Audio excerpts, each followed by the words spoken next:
తాకట్లో ఉన్న బంగారాన్ని విడిపించి ఆ రోజున మార్కెట్ ధర కట్టి మిగిలిన డబ్బును మీకు అందిస్తుంది కొమ్మూరి గోల్డ్.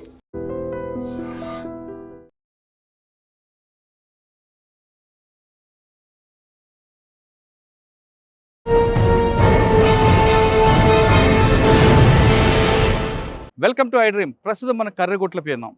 గతంలో ఇది మావోయిస్టుల రాజ్యం, కానీ ప్రస్తుతం తెలంగాణ పోలీసు సామ్రాజ్యంగా మారుతుంది. కర్రెగుట్లపై రోడ్డు వేసిన తర్వాత తెలంగాణ డీజీపీ తన సిబ్బందితో పాటు ఫారెస్ట్ ఆఫీసులు తీసుకొని పైనుండి మనం చూస్తున్న హెలికాప్టర్, ఆ హెలికాప్టర్లో ప్రస్తుతం మరి కాసేపట్లో ల్యాండ్ అవుతారు. అంటే ఇక్కడ వేసిన రోడ్డు తెలంగాణ నుంచి డైరెక్ట్గా ఛత్తీస్గఢ్ సరిహద్దు వరకు వెళ్తుంది. దాదాపు 13 కిలోమీటర్ రోడ్డు ఇంతవరకు వేశారు. చుట్టూ బాంబుల మధ్యన రోడ్డు వేయడంటే సాహసత్వం కూడా పని. అయినా సరే తెలంగాణ పోలీసు సహకారంతో సిఆర్పిఎఫ్ 39 క్యాంప్ రోడ్డును పూర్తి చేసింది.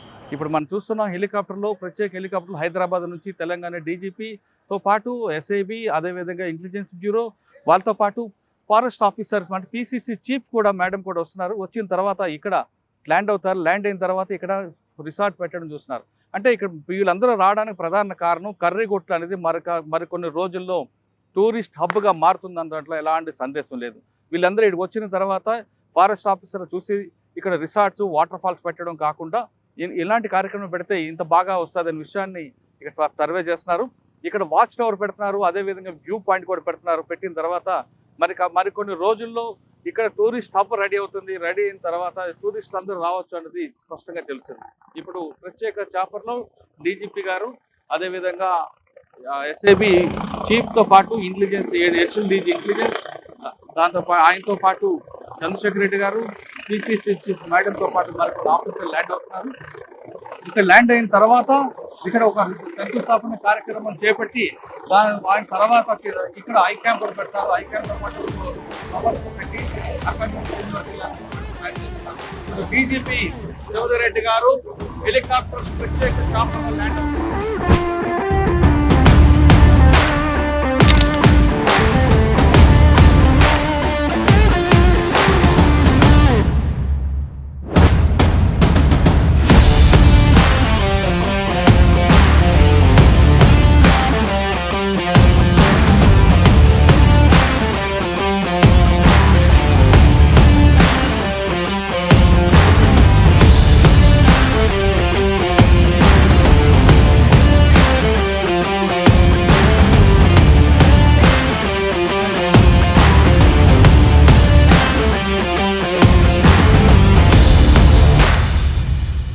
కర్రెగుట్ట మీద వేసిన రోడ్డు కేవలం మావోయిస్టులు ఏరివేతకైనా, లేదు ప్రజలకేం సంబంధం ఉందా, ఇది ప్రజలకు ఉపయోగం కాదు, కేవలం కార్పొరేట్ సంస్థలకు పనికొచ్చడానికి అని కొంతమంది విమర్శిస్తున్నారు. అలాంటి వాళ్ళకి మీరు ఇచ్చే సమాధానం? కార్పొరేట్ అనడానికి ఏం సంబంధం లేదు. ఇది కేవలం ప్రజల కోసం ఇస్తున్నారు. అభివృద్ధికి దూరంగా ఉన్నారు వీళ్ళు, సంక్షేమ కార్యక్రమాలకు దూరంగా ఉన్నారు. సార్, రోడ్లు వేశారు. రోడ్లతో పాటు మీరు కొన్ని సంక్షేమ కార్యక్రమాలు చెప్పారు. ఆటో కొన్ని ఇవ్వడం, బుల్లెట్ ఇవ్వడం, బైక్ ఇవ్వడం కానీ, లేదా కొన్ని హోమ్ అప్లయన్స్ ఇవ్వడం, దాని వెనక ఉద్దేశం? రోడ్ ఇచ్చినంత మాత్రాన ఆ ట్రాన్స్పోర్టేషన్ పెరుగుతుందని చెప్పలేము. హెల్త్ ఫెసిలిటీస్ దూరంగా ఉన్నారు, జనరల్గా ఉండేటువంటి ఫెసిలిటీస్కి దూరంగా ఉన్నారు. వాళ్ళకు ఒక వెహికల్ ఇస్తే సార్, చాలామంది పార్టీ సెక్రటరీ వరకు మిగతా లొంగిపోయారు. ఇంకెంతమంది లొంగిపోయే అవకాశం? ఇంకా త్వరలో నేను అనుకుంటున్నాను 30-40 మంది వరకు వస్తారు. అందులో గణపతి కూడా ఉన్నాడు, ఆయన ఫార్మర్ జనరల్ సెక్రటరీ. ఆయన కోసం ప్రయత్నం చేస్తున్నారు. దేవ్జీ లాంటి వాళ్ళు అరెస్ట్ అంటున్నారు. అరెస్ట్ అంటే జైల్లో ఉండాలి కదా, బయట ఎందుకంటే ఆయనకు ఉన్నటువంటి సమస్యలు ఏమున్నాయో అది చెప్పలేం కదా. అంటే మరి అంత పెద్ద మంది సరెండర్ అయితే రావడం ఏంటి అని చెప్పి క్వశ్చన్ చేస్తాడేమన్న భయంతో అంటున్నాడు. అంటే మావోయిస్ట్ రహిత తెలంగాణ రాష్ట్రంగా ప్రకటించే అవకాశం అన్న 100% చెప్పారు. సో కాబట్టి ఇప్పుడు గంట పదంగా చెప్పొచ్చు, ఇది మావోయిస్ట్ రహిత రాష్ట్రం. సార్, ఇప్పుడు దాదాపు 6 ఉన్నారు. సెంట్రల్ కమిటీ నుంచి, తెలంగాణ నుంచి ముప్పాల లక్ష్మణరావు గారు, గణపతి గారు, వాళ్ళతో పాటు ఉన్న ఒక 20 మంది కానీ రావాలంటే తెలంగాణ ప్రభుత్వం వాళ్ళకి ఎలాంటి ఉపాధి కల్పిస్తుంది? మంచి జీవితం గడిపేందుకు కావాల్సినటువంటి సౌకర్యాలు కల్పిస్తారు. అంతకన్నా పెద్ద సౌలభ్యం ఇంకేం కావాలి వాళ్ళకు? ఒకటి. రెండోది, వాళ్ళ మీద ఉన్నటువంటి ప్రకటించినటువంటి ఏదైతే రివార్డు ఉందో అది మొత్తం వాళ్ళకి ఇచ్చేస్తారు. సార్, నర్సీపట్నం, చింతపల్లి పనిచేసింది. మీకు ఆ టెరైన్ బాగుందా, ఈ టెరైన్ బాగుందా? చింతపల్లి నర్సీపట్నం ఏరియాలో కొంచెం గ్రీనరీ ఎక్కువ ఉంటుంది, చాలా ఎక్కువ గ్రీనరీ ఉంటుంది. ప్లస్ ఇదంతా డిస్ట్రిబ్యూస్ ఫారెస్ట్. అరైవ్ అలైవ్ దాని కాన్సెప్ట్ తీసుకోవడం జరిగింది. నేను నోటి నుంచి కూడా కొంత దీనిపైన ఇష్యూ ఏంటంటే మర్డర్లో చనిపోయిన వాళ్ళు, హత్యలలో చనిపోయిన వాళ్ళు సుమారు 800 మంది ఉన్నారు, కొంచెం అటు ఇటుగా. రోడ్లపై చనిపోయిన వాళ్ళు 7,500 మంది ఉన్నారు. అంటే దానికి ఆల్మోస్ట్ 9 మంది రోడ్ల మీద చనిపోయినారు. హత్యలో చనిపోయిన వాళ్ళు దానికి ఒక కారణం ఉంటుంది.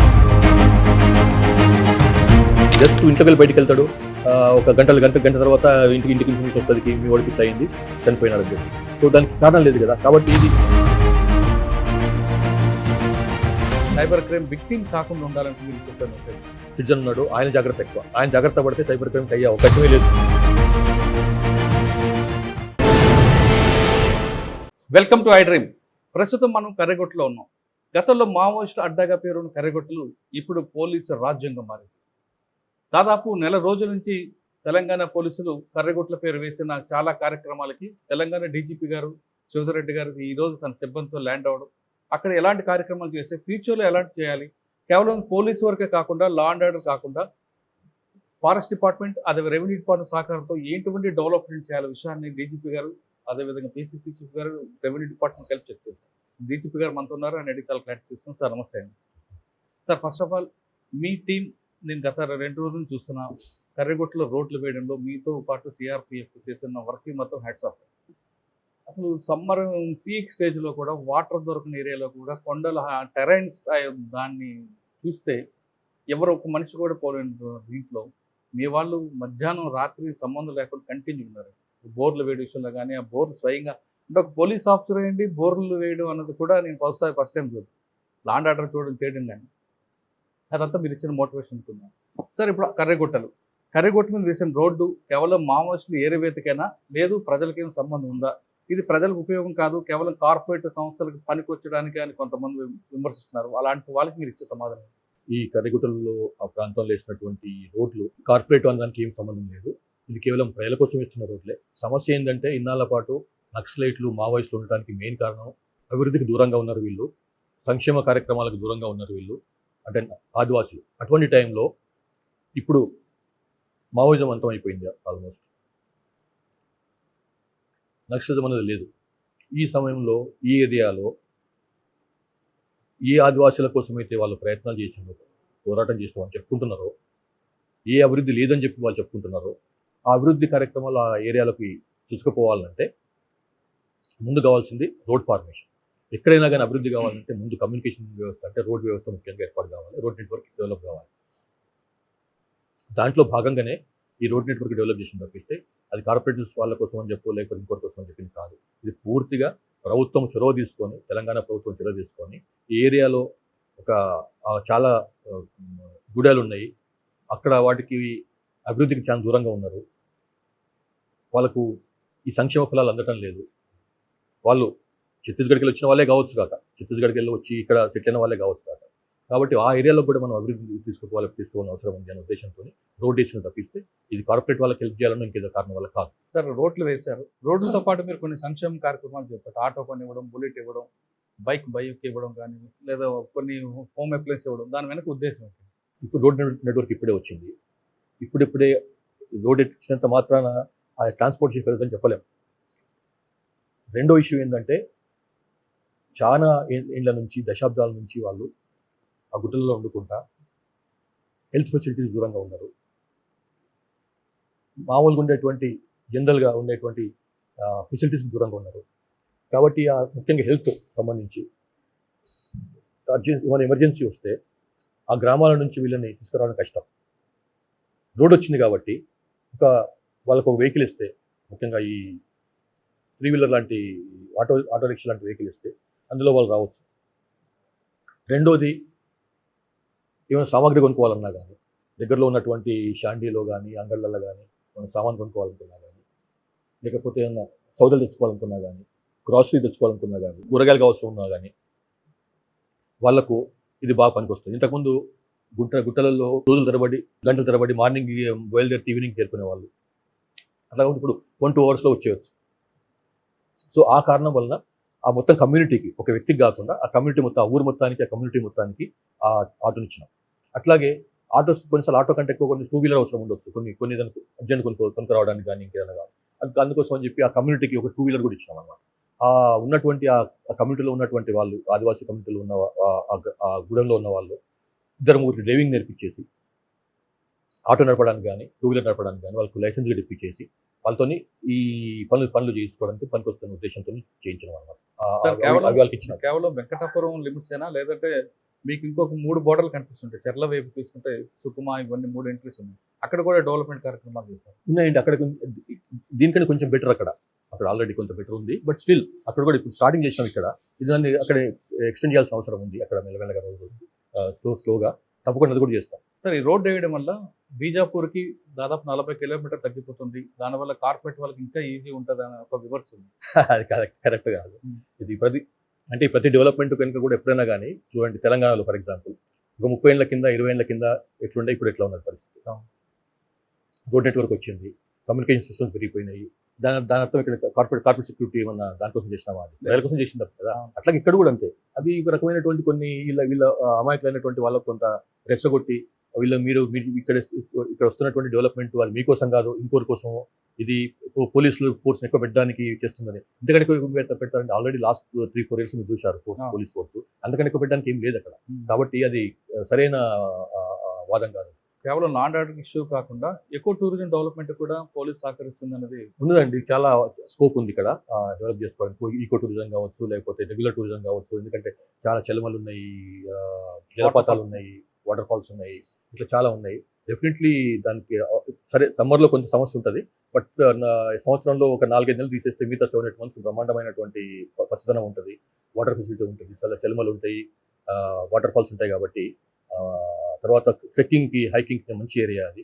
కాబట్టి డెఫినెట్లీ టూరిజంకు, ఈకో టూరిజంకు అవకాశం ఉన్న ఏరియా ఇది. సార్, చాలా మంది పార్టీ సెక్రటరీ వరకు మిగతా లొంగిపోయారు. ఇంకా ఎంతమంది లొంగిపోయే అవకాశం ఉంది? ఇంకా త్వరలో నేను అనుకుంటున్నాను ఒక 30-40 మంది వరకు వస్తారు. ఆల్రెడీ మాతో కాంటాక్ట్లో ఉన్నారు, త్వరలోనే వచ్చేస్తారు వాళ్ళు. ఇంకా తెలంగాణ నుంచి ఇంకా 6 మంది యూజీలో ఉన్నారు. వాళ్ళు కూడా ట్రై చేస్తున్న వాళ్ళ కోసం అని కూడా. అందులో గణపతి కూడా ఉన్నాడు, ఆయన ఫార్మర్ జనరల్ సెక్రటరీ. ఆయన కోసం ప్రయత్నం చేస్తున్నాము. హోప్ఫుల్లీ వస్తుంది అనుకుంటున్నాము. ఇప్పటికే 2-3 సార్లు మనం కాల్స్ ఇచ్చినాము రమ్మని చెప్పి.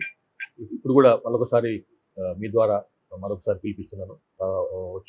బయటకు వచ్చి ప్రభుత్వం ముందుకు వస్తే బాగుంటుంది. ఆయనకు కావాల్సినటువంటి సౌకర్యాలు, ఆయనకు హెల్త్ సంబంధించిన ఇష్యూస్ అవన్నీ కూడా విల్ టేక్ కేర్. సార్, మీరు లొంగిపోయిన అంటున్నారు, కానీ వాళ్ళు అరెస్ట్ అంటున్నారు. ఏది కరెక్ట్ అంటారు? దేవ్జీ లాంటి వాళ్ళు అరెస్ట్ అంటున్నారు. అరెస్ట్ అంటే జైల్లో ఉండాలి కదా, బయట ఎట్లుంటారు? జైల్లో లేరు కదా, మరి దాంతో అర్థమైపోతుంది కదా. ఆ రోజు సరెండర్ అన్నారు, తర్వాత మనం అరెస్ట్ అంటాడు. ఎందుకంటే ఎవరన్నారు? దేవ్జీ. అది ఆయన ఇష్టం. ఎందుకంటే ఆయనకు ఉన్నటువంటి సమస్యలు ఏమున్నాయో అది చెప్పలేం కదా. ఎందుకంటే మరి అంత పెద్ద మనిషి సరెండర్ అయితే రావడం ఏంది అని చెప్పి క్వశ్చన్ చేస్తారేమో, భయంతో అంటున్నాడేమో. అంటే ఒకవేళ అరెస్ట్ అయితే ఆయనకి ఇవ్వాల్సిన రివార్డ్ రాదేమో. రాదు కదా మరి. కాబట్టి అరెస్ట్ కాదు. ఇచ్చినాం కదా, 25 lakhs తీసుకున్నారు కదా. సార్, మొత్తం 6 రాష్ట్రాల్లో ఉన్న పార్టీ క్రమేపీ తెలంగాణ, ఒకప్పుడు తెలంగాణకి అడ్డంగా ఉండేది, క్రమేపీ పూర్తిగా తెలంగాణ జీరో అయిపోయింది. అంటే మావోయిస్ట్ రహిత తెలంగాణ రాష్ట్రంగా ప్రకటించే అవకాశం 100% చెప్పొచ్చు. ఇప్పుడు మావోయిస్టులు ఇంతకుముందే కాదు, లాస్ట్ 15 years నుంచి 2010 తర్వాత మావోయిస్టులు తెలంగాణ వదిలిపెట్టిపోయింది. అయినప్పటికీ కూడా మొత్తానికి తెలంగాణ వదిలిపెట్టిపోతే ఇక్కడ పుట్టిన గడ్డలో బాగుండనే ఉద్దేశంతో అప్పుడప్పుడు వచ్చిపోయేవాళ్ళు. సంవత్సరంలో 1 నెల రోజులు, 2 నెలల పాటు తిరిగేసేసి మేము ఉన్నాము అనే ప్రజెన్స్ చూపించుకోవడానికి వచ్చిపోయేవాళ్ళు. సో అట్లా కాబట్టి మనం పూర్తిగా మావోయిస్ట్ రహిత స్టేట్ చెప్పడానికి వీలు లేకుండా అప్పుడు. కానీ ఇప్పుడు 100% ఇప్పుడు తెలంగాణ స్టేట్ కమిటీ అనేది లేదు. తెలంగాణ స్టేట్ కమిటీలో పనిచేసినటువంటి ములుగు కమిటీలు కానీ, కొత్తగూడెం కమిటీ కానీ, భూపాలపల్లి కమిటీ కానీ, ఆసిఫాబాద్ కమిటీ కానీ, మంచిర్యాల కమిటీలు కానీ అవన్నీ కూడా క్లోజ్ అయిపోయినాయి. కాబట్టి ఇప్పుడు గంట పదంగా చెప్పొచ్చు, ఇది మావోయిస్ట్ రహిత రాష్ట్రం. సార్, మావోయిస్ట్ రహితంగా అంటే ఉంది, కానీ ఈ సమస్య ఇంకో రూపంలో తిరిగే అవకాశం ఉందంటారు వేరే రకంగా? సరే, అది ఇంకా ఇప్పుడే రాదు అనుకోను. ఎందుకంటే అన్ని ప్రభుత్వాలు కూడా, ముఖ్యంగా రాష్ట్ర ప్రభుత్వం, కేంద్ర ప్రభుత్వాలు కూడా డెవలప్మెంట్ ప్లాంట్ మీద బాగా పెద్ద ఎత్తున పనిచేస్తున్నాయి కాబట్టి రాకూడదని అనుకుంటున్నాం. కానీ సమస్యలు ఎట్లా ఉంటాయి? ఇంత పెద్ద దేశం ఇది, 140 crores పాపులేషన్ ఉన్న దేశం ఇది. అందులో సమస్యలు తప్పకుండా ఉంటాయి. కానీ సమస్యలు ఇంత మాత్రం తుపాకి పట్టుకుంటామంటే అది కరెక్ట్ కాదు. సార్, ఇప్పుడు దాదాపు 6 ఉన్నారు. సెంట్రల్ కమిటీ నుంచి, తెలంగాణ నుంచి ముప్పాల లక్ష్మణరావు గారు, గణపతిలు ఉన్నారు. వాళ్ళతో పాటు ఉన్న ఒక 20 మంది కానీ రావాలంటే తెలంగాణ ప్రభుత్వం వాళ్ళకి ఎలాంటి ఉపాధి కల్పిస్తుంది?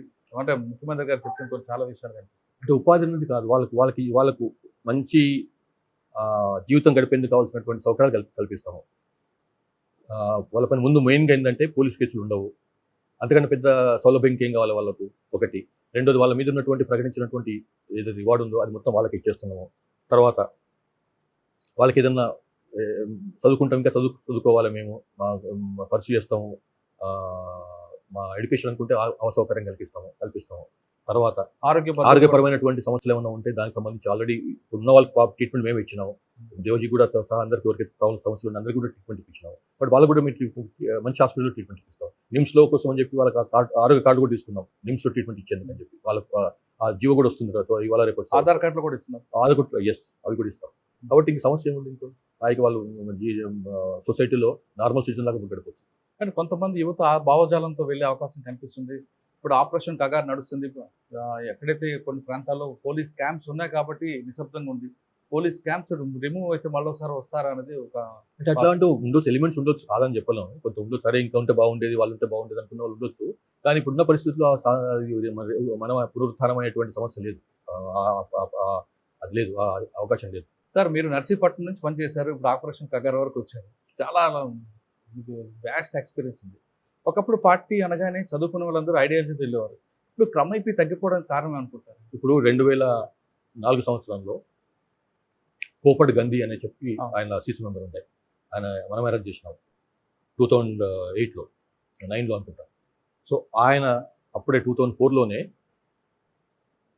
చర్చల కాలంలో ఒక సర్వే చేసింది మావోయిస్టులు. చర్చలు ఒకటి జరుగుతుంటే ఇంకొక survey, social investigation of Telangana అని చెప్పి, అదొక 57-58 పేజీల సర్వే రిపోర్ట్ అది. అందులో అప్పటికే చెప్పినాడు ఆయన, తెలంగాణలో ఇప్పుడున్న పరిస్థితి బాగాలేదు, తెలంగాణ జనరల్గా గ్రామాల్లో సౌకర్యాలు పెరిగిపోయినాయి, గ్రామాల్లో ఇద్దరు పిల్లలు ఉండాలన్న కాన్సెప్ట్ పెరిగిపోయింది, ఇంగ్లీష్ మీడియం స్కూల్స్ వచ్చేసినాయి, ఇంగ్లీష్ మీడియం ముందు చదువుకోవాలని చెప్పి వాళ్ళు ఏ స్థాయి వాళ్ళైనా కానీ సరే ఇంగ్లీష్ మీడియంలో మా పిల్లలు చదివించాలని అన్న భావం పెరిగింది. తర్వాత ఇంతకుముందు లేక మేము పిలిపేయంగానే స్టూడెంట్స్ రోడ్ల మీదకి వస్తలేరు, ఇంతకుముందు వచ్చేవాళ్ళు ఇప్పుడు వస్తలేరు, అందరు కూడా వాళ్ళ కెరీరిజం పెరిగిపోయింది, కెరీర్ రేప్ అన్నదే చూసుకుంటున్నారు వాళ్ళు. అట్లాగే పోలీసులకు కూడా ఇన్ఫర్మేషన్ బాగా వెళ్ళిపోతున్నది ఊర్లోకి వెళ్ళంగానే మనము. తర్వాత ఊర్లలో పోలీస్ స్టేషన్లు కూడా మిలిటరీ క్యాంపులా తయారైపోయినాయి, చాలా దుర్భేద్యమైనటువంటి పోలీస్ స్టేషన్ కట్టుకున్నారు, ఇంతకుముందు లాగా లేదు. ఇంతకుముందు ఉట్టిన పోలీసులు వచ్చి అటాక్ చేసేవాళ్ళు, అట్లా లేవు పోలీస్ స్టేషన్లు. రోడ్ నెట్వర్క్ ఊర్లలో పెరిగిపోయింది. తర్వాత ఏ వర్గాలు అయితే మనకి ఇంతకుముందు నక్సలైట్లను ఆహ్వానించిన ఊర్లకు, ఆ వర్గాలే మనల్ని ఇప్పుడు దూరం కొడుతున్నాయి. ఎందుకంటే వాళ్ళ చేతిలో కొత్తగా రాజకీయ అధికారం వచ్చింది. అంతకంటే ముందు 1990 తర్వాత ఆ చేతిలోకి వాళ్ళ చేతిలోకి రాజ్యాధికారం వెళ్ళిపోయింది, రిజర్వేషన్ వచ్చింది, ఈ లోకల్ బాడీలలో రిజర్వేషన్ వచ్చింది. కాబట్టి ఆ విధంగా వచ్చినటువంటి రాజ్యాధికారాన్ని వాళ్ళు అనుభవిస్తున్నారు. సో ఏ వర్గాలు అయితే మనకి ఇంతకుముందు ఆహ్వానించిన ఊర్లకు, స్వాతంత్రించిన ఊర్లకు సేమ్ ఆ వర్గాలు ఇప్పుడు మనకు దూరం కొడుతున్నాయి. కాబట్టి ఇప్పుడు మనకు కష్టము, గ్రామాల్లో మనకు అంత ఇప్పుడున్నంత ఇంతకుముందు ఉన్నటువంటి ఏదైతే ప్రేమాభిమానాలు ఉండేదో మన పార్టీ పట్ల ఇప్పుడు లేవు అని చెప్పి ఆయన రాసుకున్నాడు. అది సీసీ మెంబర్ అయినటువంటి పొలిట్ బ్యూరో మెంబర్ అయినటువంటి కోపిడి గాంధీ 2004లో రాసుకున్నాడు. చర్చలు జరుగుతున్న కాలంలో చర్చలు జరుగుతున్నాయి కాబట్టి పోలీస్ ఆపరేషన్ తగ్గిపోయినాయి. ఆ టైంలో వాళ్ళు వచ్చి సర్వే చేసుకున్నారు అన్నమాట. సో అదనమాట. సో అవే కారణాలు, కొత్త కారణాలు ఏమి అక్కర్లేదు, వాళ్ళు చెప్పుకున్న కారణాలే సార్. అదొకటే అనుకుంటారా, లేదా కుల సంఘాలు రావడం అది కూడా కారణం, అది కూడా ప్రధానమైన కారణం, అనుమానం లేదు. అందుకుండా అందులో ఒక పెద్ద చర్చ ఉన్నది వాళ్ళ పార్టీలోనే, వర్గ పోరాటం ముఖ్యమా, కుల పోరాటాలు ముఖ్యమా, వర్గం ముఖ్యమా, కులం ముఖ్యమా అనేది పెద్ద, అది నాకంటే వాళ్ళు చెప్పగలుగుతారు మీకు. అందులో అది కూడా కారణం. దాంతోపాటు కొంతమంది అధికారులు ఎవరైతే యువతకి సెల్ ఫోన్లు అలవాటు చేసి ప్రజలకు పార్టీకి దూరం కావడానికి కొంతమంది కారణం అంటారు. అది చాలా స్మాల్ టాక్టిక్ అండి, అది పెద్ద ఇష్యూ కాదు. ఓవరాల్గా మనం చూసుకోవాల్సిన ఒక స్ట్రాటజీ పరంగా, సిద్ధాంతపరంగా, విధానపరంగా మాట్లాడాలి, కానీ చిన్న టాక్టిక్, అది చిన్న ఎత్తుగడ, పెద్ద ఏముండదు. సార్ నర్సీపట్నం, చింతపల్లి పనిచేస్తుంది, మీకు ఆ టెరైన్ బాగుందా, ఈ టెరైన్ బాగుందా? చింతపల్లి నర్సీపట్నం ఏరియాలో కొంచెం గ్రీనరీ ఎక్కువ ఉంటుంది, చాలా ఎక్కువ గ్రీనరీ ఉంటుంది, చాలా హైట్స్ ఎక్కువ, ఆల్టిట్యూడ్ ఎక్కువ. అది ఇక్కడనే అంత ఆల్టిట్యూడ్ మ్యాక్సిమం 800-900 కంటే ఎక్కువ లేదు ఇక్కడ. ప్లస్ ఇదంతా డిసిడ్యూస్ ఫారెస్ట్, ఇదంతా కూడా అంతా రాకీ టెరైన్, ఇదంతా కూడా గుట్టలను కూడా రాకీ టెరైన్ ఉంటాయి. కాబట్టి చెట్లు పెద్దగా పెరగవు, పెద్ద హైట్ పెరగవు డిసిడ్యూస్ ఫారెస్ట్ కదా. అక్కడనేమో చాలా పెద్ద ఎత్తున పెద్ద చెట్టు పెరిగేటివి, గ్రీనరీ ఎక్కువ ఉంటుంది, మంచి సాయిల్ అక్కడ ఎత్తు ఎక్కువ ఉంటుంది. మావోయిజం మిషన్ చాలా సంవత్సరాలు మీరు చూశారు, అది ఇక్కడికి ఫాస్ట్గా ఎండ్ చేసుకొచ్చారా, లేదా అక్కడ టైం పట్టిందంటారా? అయ్యో వీళ్ళు కానీ ఇక్కడే టైం పట్టిందండి, తెలంగాణలోనే టైం పట్టింది. ఎందుకంటే మొదటి నుంచి తెలంగాణ ఒక రకంగా వాళ్ళకు కొన్ని నాయకత్వాన్ని ఇచ్చిన తెలంగాణ, సిద్ధాంతబద్ధులైనటువంటి నాయకత్వం ఉన్న తెలంగాణ, అందులో అనుమానం లేదు. ఏదో కేవలం వచ్చి ఏదో తుపాకి పట్టుకొని ఏదో కొన్నాళ్ళు పట్టు తిరగొద్దాంలే అన్నట్టు వాళ్ళు కాకుండా సిద్ధాంతం నమ్మిన వాళ్ళు కొంతమంది ఉన్న వాళ్ళు. కాబట్టి ఆ సిద్ధాంత బలం బాగుంది ఇక్కడ. ఇక్కడ కాబట్టి తర్వాత నెక్స్ట్ ఇటువంటి కార్యక్రమాలు ఏ జిల్లాలో ఎక్కువగా మీరు చేస్తారు?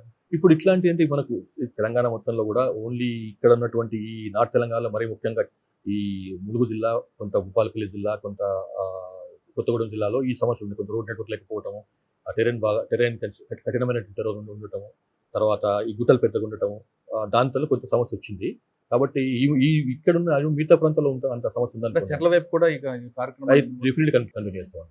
సార్ మావోజం కాస్త పక్కన పెడదాం, ఫైనల్గా మీకు టైం ఎక్కువ అవుతుంది కాబట్టి లాస్ట్ క్వశ్చన్, అరైవ్ అలైవ్ దాని కాన్సెప్ట్ తీసుకోవడానికి రీజన్? నేను మొదటి నుంచి కూడా కొంత దీనిపైన రోడ్ సేఫ్టీ పైన కొంత ఎక్కువ ప్రాముఖ్యం ఇచ్చినాను. నేను ఇక్కడ పనిచేసినా కానీ ఇష్యూ ఏంటంటే ఇప్పుడు ఈ 2025 తీసుకుందాం, ఫర్ ఎగ్జాంపుల్ తెలంగాణ తీసుకుందాం. అది దేశమంతా సమస్య అనుకోండి, తెలంగాణ వరకు తీసుకుంటే మర్డర్లలో చనిపోయిన వాళ్ళు, హత్యలలో చనిపోయిన వాళ్ళు సుమారు 800 మంది ఉన్నారు, కొంచెం అటు ఇటుగా. రోడ్లపైన చనిపోయిన వాళ్ళు 7500 మంది ఉన్నారు. అంటే దానికి ఆల్మోస్ట్ 9 మంది రోడ్ల మీద చనిపోయినారు. హత్యలో చనిపోయిన వాళ్ళు దానికి ఒక కారణం ఉంటుంది, చంపిన వానికి ఒక కారణం ఉంటుంది. ఏదో పాత పగలో, లేకపోతే గట్టు పంచాయతీ ఏదో రీజన్ ఉంటుంది, లేకపోతే అక్రమ సంబంధం ఏదో రీజన్ ఉంటుంది. రోడ్డు మీద చనిపోయిన ఏం రీజన్ అండి? ఏం లేవు.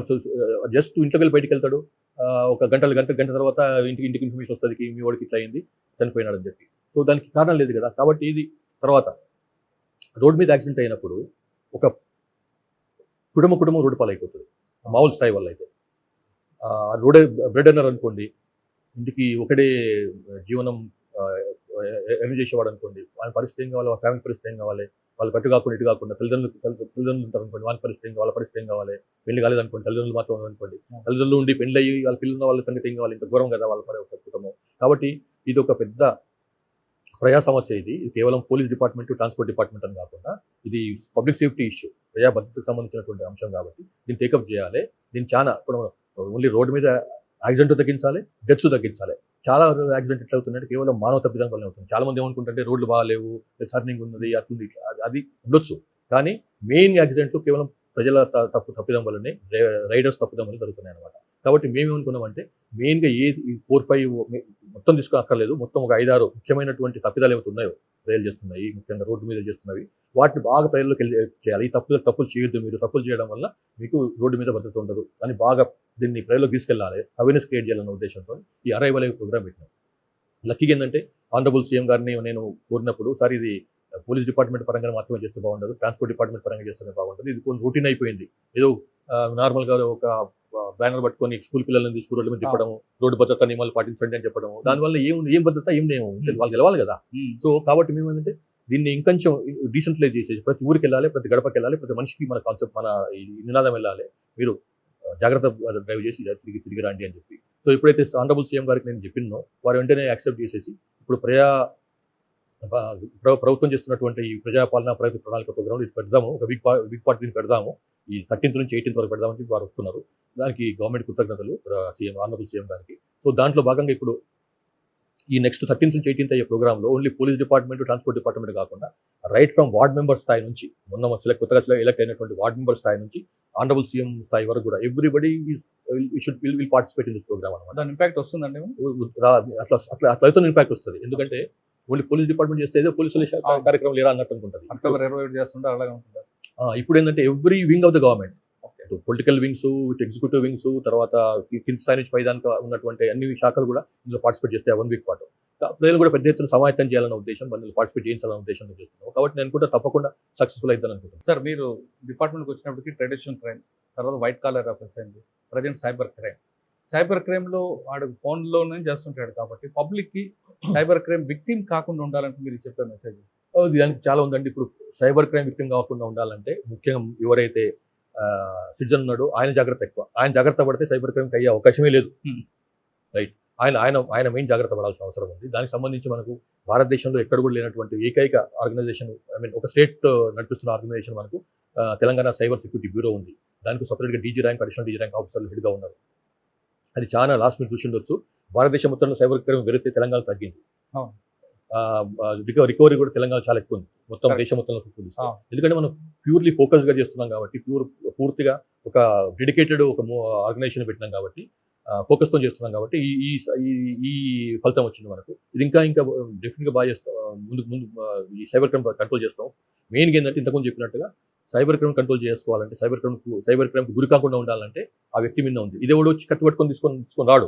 ఎక్కడో కూర్చొని ఎక్కడో రాజస్థాన్లోనో జైపూర్లోనో జమ్మూలో కూర్చొని వాడు అటెంప్ట్ చేస్తుంటాడు. అంటే నీ చేతిలో సెల్ ఫోన్ ఉంటే నువ్వు ఇక నేరానికి గురయ్యే అవకాశం ఉంటుంది. కాబట్టి దగ్గరలో ఉండడు కాబట్టి అది నీ చేతిలో ఉంది. నువ్వు దాన్ని నొత్తాలా లేదా అన్నది నీ చేతిలో ఉంది. ఒక